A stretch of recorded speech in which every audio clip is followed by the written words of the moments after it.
Comenzamos ya, porque entiendo que ustedes están ocupados, yo también. Así que vamos a repasar súper rápido. Y espero que les quede algo de esto. ¿Ya? En clase les había mencionado acerca de los movimientos que existen en los seres vivos, ¿se acuerdan? Hemos hecho un cuadrito todavía. Cuando hablamos de tropismo y nastia, ¿a quiénes nos referimos? Nos referimos a las plantas, ¿verdad? Muy bien, a las plantas. Y cuando hablamos de tactismo o taxia, es lo mismo, o taxia, nos referimos a los animales. Animales, ¿ya? ¿Por qué es importante recordar esto para resolver esta pregunta? Leamos la pregunta, ya dice, algunos insectos, aquí te está mencionando la palabra insecto. Cuando hablamos de insecto, dijimos que es solamente tactismo o taxia. Ya, vamos por ahí. Mira, solamente al saber esto, tú ya puedes descartar algunas opciones entre tus alternativas. ¿Ya? Tú ya puedes descargar algunas opciones. ¿Ya? Porque te dice insectos, son animales. ¿Ya? Insectos se dirigen hacia una vela encendida atraídos por su luz. Si te dicen estímulo, o sea, cuando te dicen atraídos por, se refiere, cuando esta palabra se refiere al estímulo, ¿ya? Al estímulo. Entonces, si te dicen que el estímulo es la luz, ¿cuál es el prefijo para luz? Foto, ¿verdad? Foto. A ver, este estímulo es la luz y se refiere a los insectos, o sea, a los animales. Vamos a ver nuestras alternativas. ¿Ya? Aquí nos dice tigmonastia. Se refiere a las plantas. Nastia es planta, así que nada que ver. Descartamos esta alternativa. Fototaxia. Ya, esa puede ser. Vamos a dejarla ahí. Hidrotropismo. Tropismo se refiere otra vez a plantas. Así que lo dejamos ahí. Fototropismo, otra vez, plantas. Descartamos. Y fotonastia. Nastia otra vez a las plantas. Descartamos. Miren, solamente por descarte ya hemos resuelto esta pregunta. ¿Ya? Y traten de hacer eso en el examen. En el examen a veces se confunden, tienen tantos conceptos en la cabecita que se revuelve todo y ya no pueden resolverlo. Pero si lees bien la pregunta detenidamente, solamente recordando estas dos cositas, ya vas a poder resolver tu pregunta de forma adecuada. ¿Ya? Y recordemos algo más, ya mira, acá ya sabemos que la respuesta es fototaxia positiva, ¿no? Porque ya hemos descartado todas las demás alternativas. Pero recordemos una cosita más. Cuando hablamos de tropismo, nos referimos a crecimiento, ¿se acuerdan? Crecimiento. Este es un movimiento irreversible. Irreversible. Ya, chicos, no se olviden de eso, porque si les ponen una pregunta más complicada, más compleja, pues estos conceptos tal vez les sirvan. Y nastia es lo contrario, o sea, nastia no genera crecimiento, las nastias no generan crecimiento, solamente generan movimiento, y ese movimiento no es permanente, o sea, ese movimiento es momentáneo, un movimiento momentáneo, de acuerdo a un estímulo. ¿Ya? Eso, chicos. Gracias a estos conceptos vamos a diferenciar el tropismo de la nastia y recuerden siempre, están presentes en plantas, ¿ya? Tropismo y nastia están presentes en plantas, pero tactismo o taxia, que son lo mismo, están presentes solamente en animalitos, ¿ya? Otra cosa, ¿por qué aquí nos han puesto la palabra negativo? Vamos a cambiar de colorcito. ¿Por qué aquí nos han puesto la palabra negativo y positivo? Negativo, aquí vamos a ponerlo aquí. Negativo. Un ratito, ahorita vamos a aceptar a quien esté entrando, ¿ya? Y positivo se refiere a negativo, ¿por qué? Negativo se aleja del estímulo. Y positivo se acerca al estímulo. ¿Ya? Esto también ténganlo en cuenta. Y vean aquí en la pregunta nos dice, se dirigen, acá nos dice, se dirigen, o sea, se están acercando, están yendo hacia el estímulo. ¿Qué será?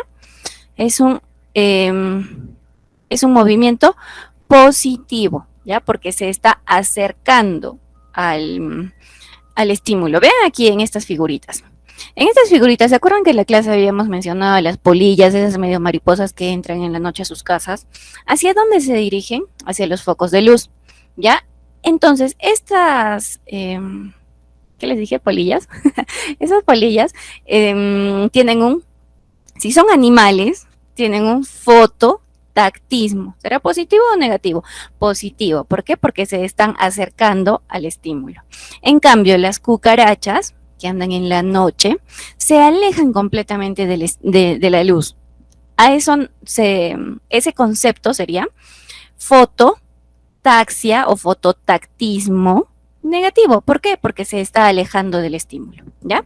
Así que espero que hayan entendido esta parte porque es muy, muy importante. Vamos a permitir el ingreso de... Listo. No se preocupen porque esta clase queda grabada. Así que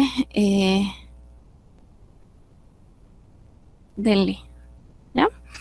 Y vamos a publicar la clase en el canal de YouTube para que la puedan revisar. Ya, listo. Entonces, chicos, hemos resuelto esta pregunta y es así como deben banquear ustedes, ¿ya? El banqueo no es solamente leer la pregunta y memorizar la respuesta, porque eso es incorrecto. Lo correcto es leer la pregunta y destrozar todas las respuestas, ver por qué por qué es la respuesta correcta, ¿ya? Y si puedes, también recordar algunos conceptos como lo hicimos aquí, ¿ya? Vamos con la pregunta 13 que estaba en el banco de preguntas que les mandé. Solamente he tomado algunas que se refieren a la primera semana con los conceptos que ya hemos avanzado en la primera semana, ¿ya? Pregunta 13 nos dice, si en una célula predominan las reacciones anabólicas, se producirá. Ahora vamos a aceptar a quien haya entrado. Mire, si en una célula predominan las reacciones anabólicas, se producirán ya. Cuando hemos hecho metabolismo, vamos a recordar esos conceptos, ¿ya? Cuando hemos hecho metabolismo, hemos tratado de dos conceptos principalmente. Hemos hablado del anabolismo, y hemos hablado del catabolismo.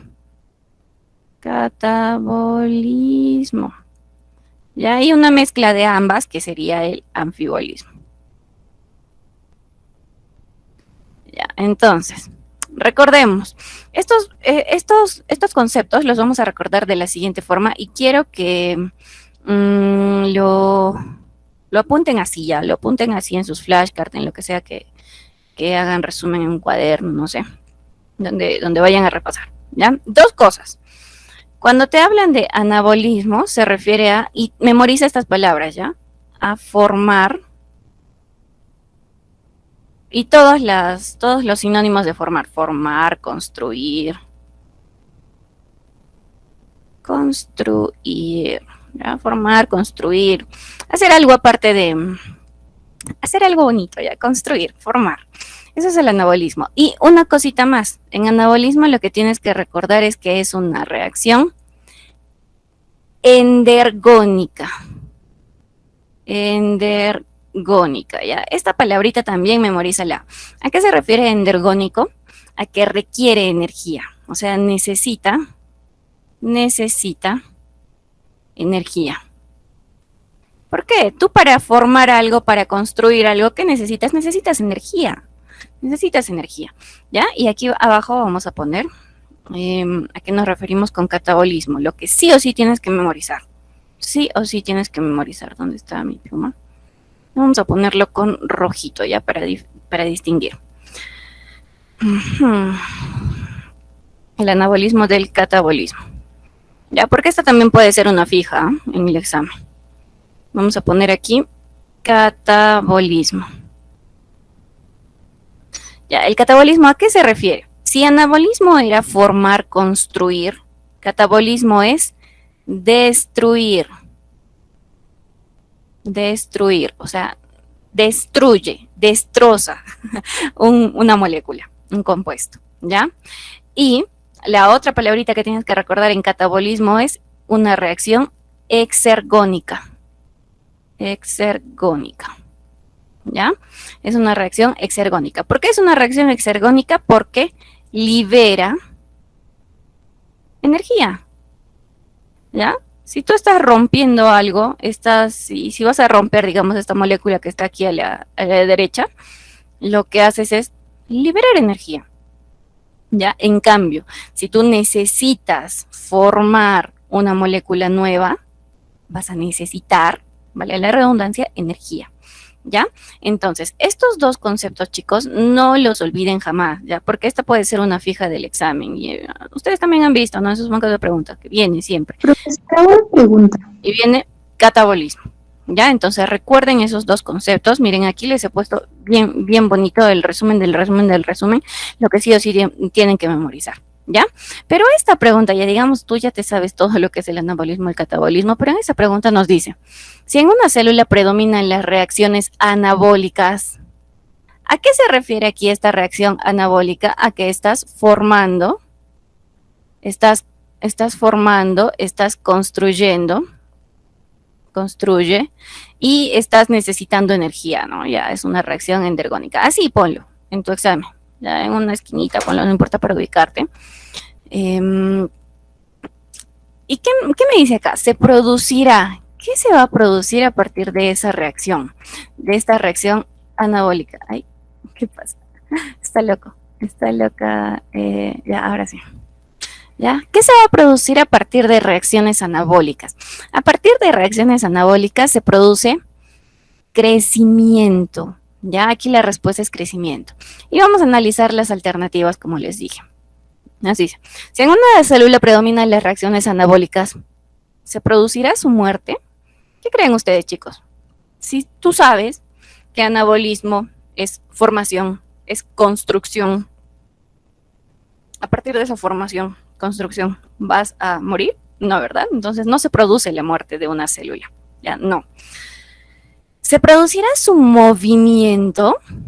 ¿Qué crees? Con esto sí te puedes confundir, ¿ya? Porque te dice, el anabolismo es un conjunto de reacciones que generan la formación, la construcción de moléculas nuevas. Y dice, ¿se generará movimiento? Puede ser, pero no. ¿Por qué? Porque el movimiento necesita energía. Tú necesitas energía para moverte. Y cuando te estás moviendo, vas a liberar toda esa energía, ¿ya? Cuando te estás moviendo, no estás realizando reacciones anabólicas, estás realizando reacciones catabólicas. ¿Por qué? Si tú te estás moviendo, digamos, imagina que estás en el gimnasio, estás corriendo, estás haciendo actividad física, lo que estás haciendo es quemar calorías. Estás quemando lípidos, estás quemando carbohidratos. Y si estás quemando sustancias, las estás destruyendo. ¿Ya? Y cuando estás moviéndote, cuando se realiza movimiento, se lleva a cabo el catabolismo de diversas moléculas en tu organismo. Y entonces movimiento lo descartamos. Homeostasis. ¿Te acuerdas cuál era el concepto de homeostasis? Homeostasis era lo mismo que equilibrio, ¿verdad?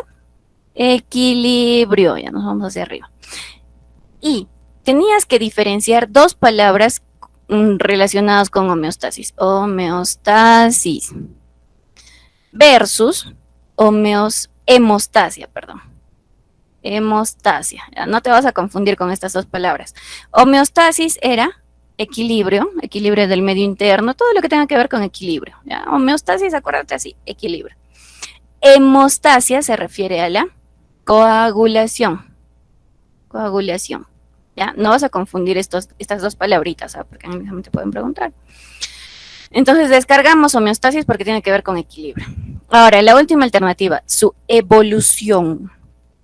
Hemos dicho, no hemos hablado ampliamente de evolución porque ya tenemos una semana que se refiere a evolución, pero si has llevado ya este curso anteriormente, tienes que recordar que la evolución se lleva a cabo por un conjunto de mutaciones. ¿Ya? Mutaciones en el ADN. O sea, para que haya evolución, tienen que haber mutaciones en la estructura del ADN. ¿Por qué? Porque esas mutaciones hacen que mejoremos algunas de nuestras características, ¿ya? Así que aquí evolución no tiene nada que ver con reacción anabólica. La respuesta sería su crecimiento. Muy bien, ¿alguien quería entrar? Listo. Listo, siguiente pregunta. Solamente he guardado aquí 5 preguntas, así que si tienen alguna pregunta adicional que quieran hacerme, normal, porque ya esto lo he programado para 20 minutos, 30 minutos como máximo, ¿ya? Propone una teoría en la que menciona que una célula solo puede provenir de otra célula. La frase, el paradigma, se llama así, es omnis cellula et cellula. Omnis cellula et cellula.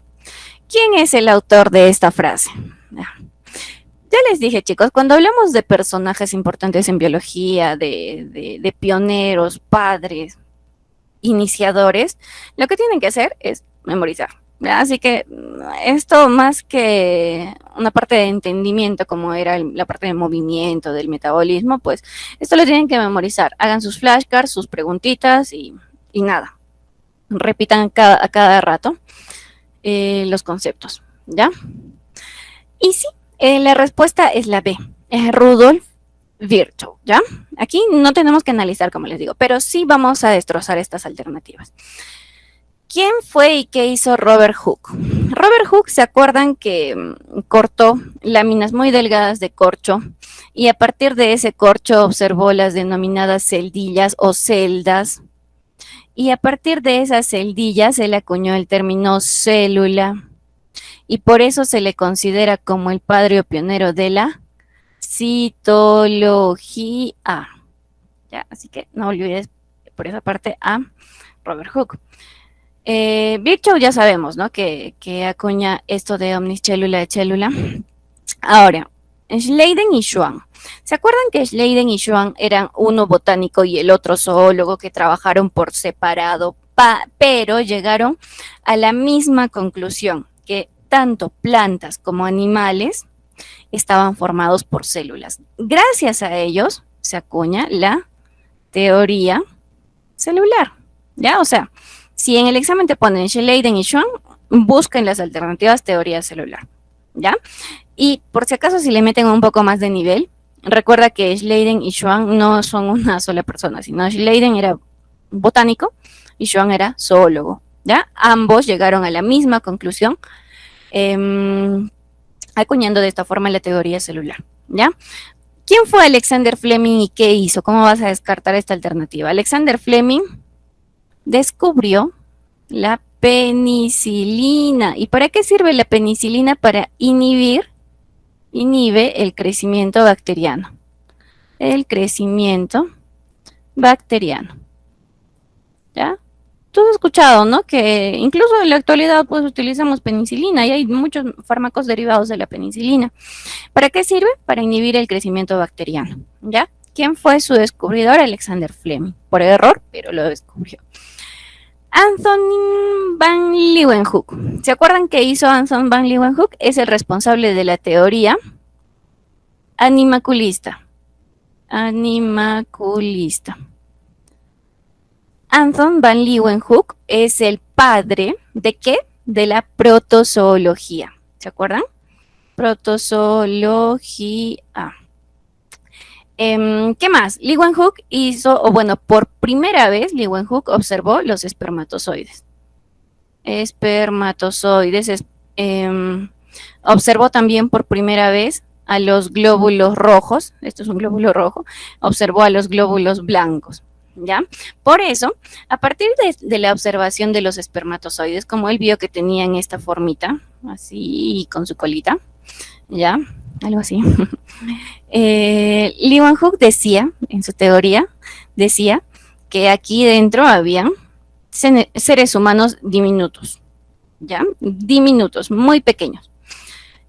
Por eso, a esta teoría se le denomina la teoría animaculista, ¿ya? Porque estos seres humanos se les denominó animáculos, ¿ya? Lindo, lindo. Entonces aquí la respuesta es Rudolf Virchow. Siguiente pregunta. Diseñó la clasificación biológica e introdujo la nomenclatura binomial. Esto debió haber estado en tus flashcards. ¿Quién introdujo la nomenclatura binomial con dos nombres? ¿Te acuerdas? ¿Te acuerdas? ¿Te acuerdas? Sí, muy bien, sí te acuerdas. Carl von Linné. O Linneo, ¿ya? Linneo, nada más, Linneo, ¿ya? No vas a confundir a Linneo, vamos a poner aquí, ay, perdón. Linneo, que es el padre o el pionero de la taxonomía, ¿ya? Carl von Linneo es el padre o pionero de la taxonomía, pero otro concepto que tienes que recordar de Linneo es que acuña la nomenclatura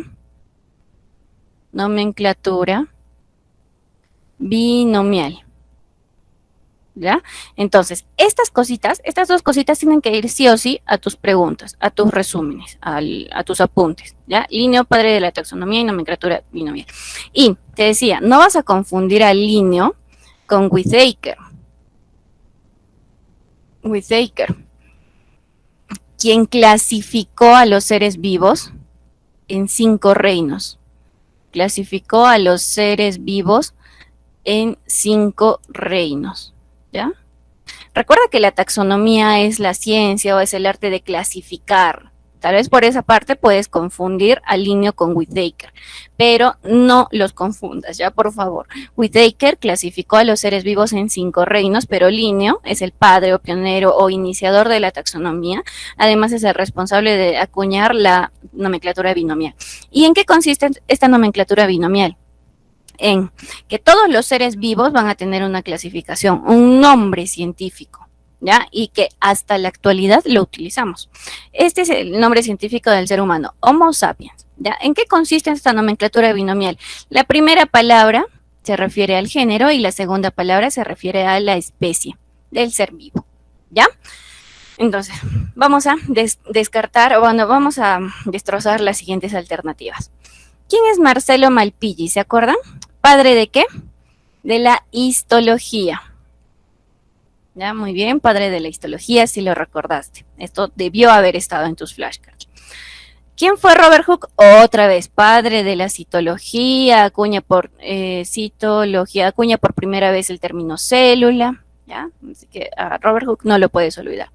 ¿Quién fue Francisco Redi? Francisco Redi refuta la teoría de generación espontánea. ¿Ya? ¿Te acuerdas que Francisco Redi refuta la teoría, pero quién hace un experimento para demostrar que la teoría de generación espontánea estaba errada? Luis Pasteur. ¿Ya? Y cuando te digan Luis Pasteur, lo que tienes que recordar es que Luis Pasteur es responsable de no refutar, sino hacer un experimento para probar, o sea, él prueba que la generación espontánea no existe. Ya él hace un experimento con los matraces en cuello de cisne, ¿te acuerdas? Matraz en cuello de cisne. Y si no te acuerdas, no te preocupes porque en la parte de evolución, no me parece, origen de la vida, ahí vamos a recordar bien la teoría de Luis Pasteur, ¿ya? Bueno, Carl von Linneo ya dijimos quién es, qué hizo. Y aquí hay una alternativa que parece rara. Georges Louis Leclerc, pero a él se le conoce como Georges Louis Leclerc, pero de Buffon. Tal vez has escuchado este apellido, Buffon. No es apellido, en realidad es un lugar. ¿Ya? Si en el examen te ponen Buffon, ¿quién fue Buffon? Fue el responsable de la teoría de transformación infinita. Esto no lo hemos visto en clases.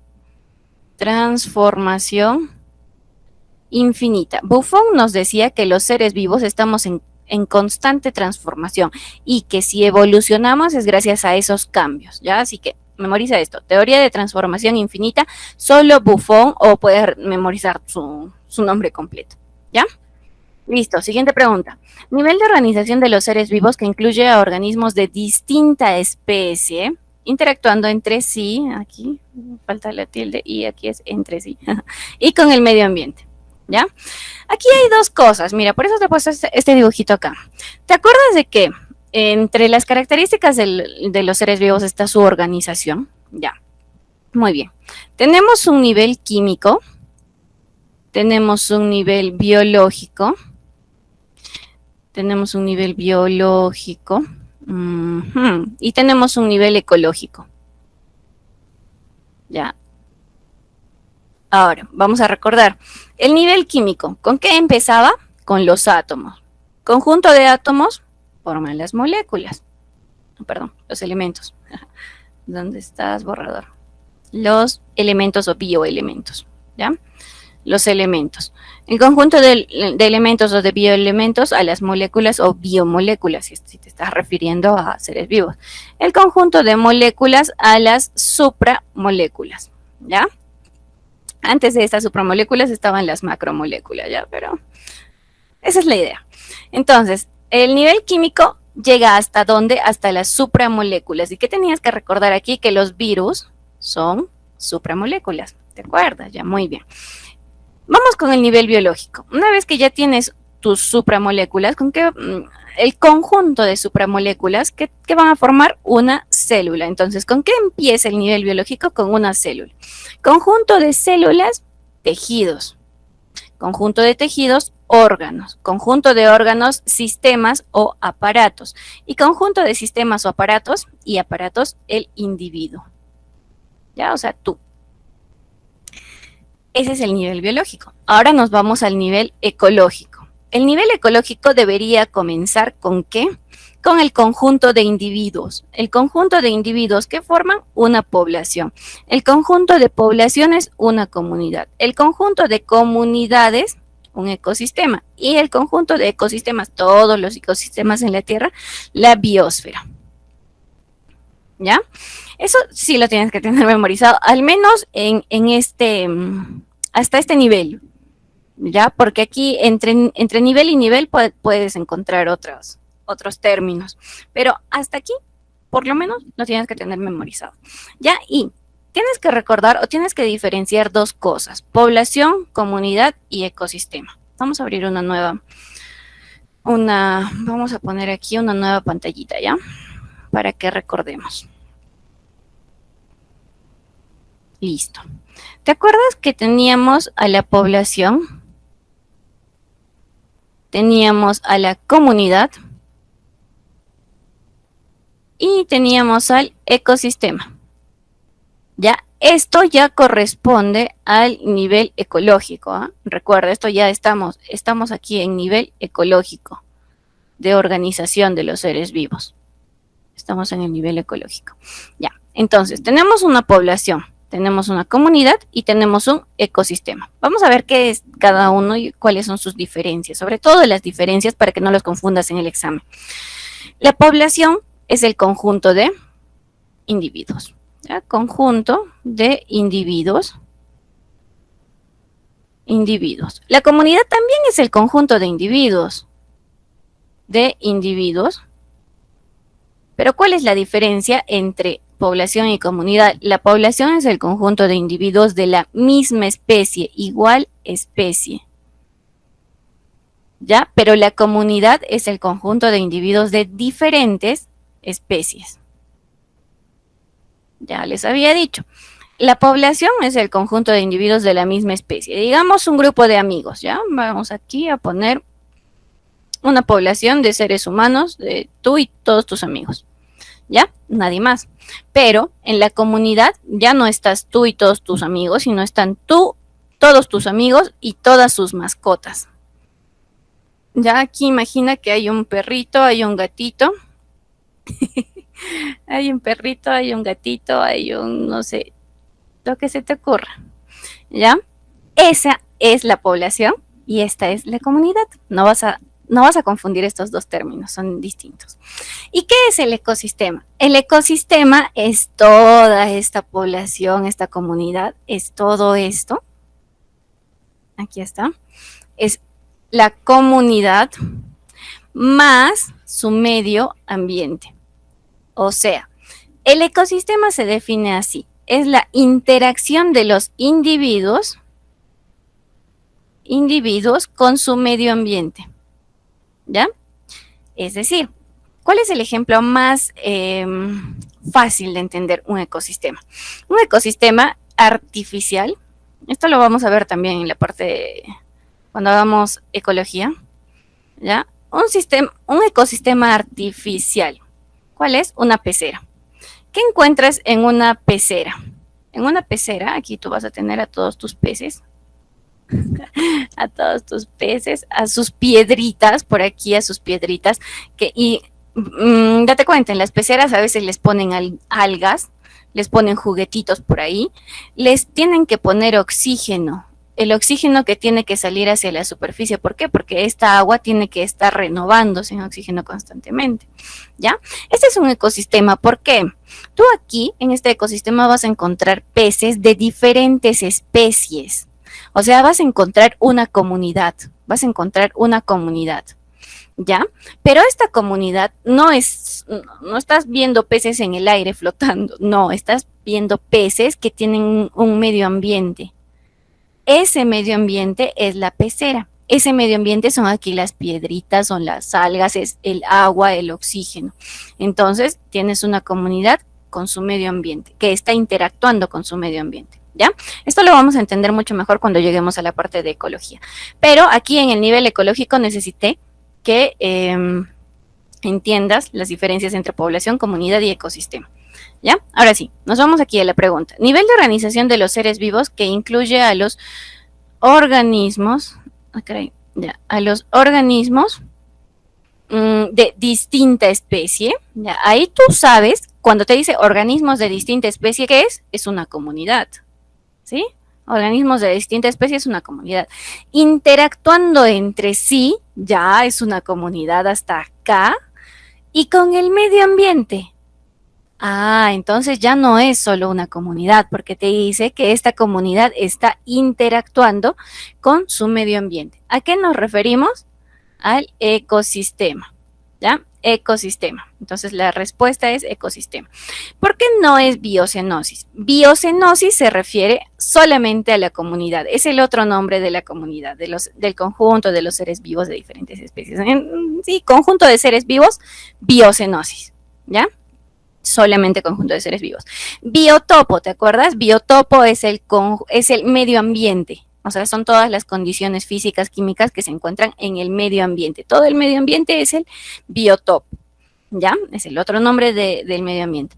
Ahora, población, ya dijimos, población es el conjunto de individuos de igual especie y la comunidad es el conjunto de individuos de diferentes especies. Nada más. Pero el ecosistema es el conjunto de individuos de distintas especies interactuando con el medio ambiente, ¿ya? Listo, muchachos, hemos terminado. ¿Alguien quería entrar? No, ya nadie. Hemos terminado en exactamente media horita, ¿ya? Así que si tienen más consultas o lo que sea que quieran decir, este video va a estar grabado y colgado en YouTube. Nada. Cuídense mucho, muchachos. Espero que esta clase les haya servido, les haya sido de utilidad. Y si tienen alguna preguntita, háganla por aquí, por el chat. Miren, en media horita hemos terminado 5 preguntitas, pero las hemos destrozado como les dije, ¿ya? Así que cuídense mucho, sigan disfrutando de su sábado. Traten de descansar también, de hacer actividad física, porque eso promueve muchísimo el aprendizaje. Si necesitan consejos o algo, escríbanme nomás por WhatsApp, por WhatsApp, por YouTube, por donde sea que se les ocurra y ya, ahí vamos a estar con lo que necesiten, ¿ya? Así que chicos, cuídense. Hasta el día martes.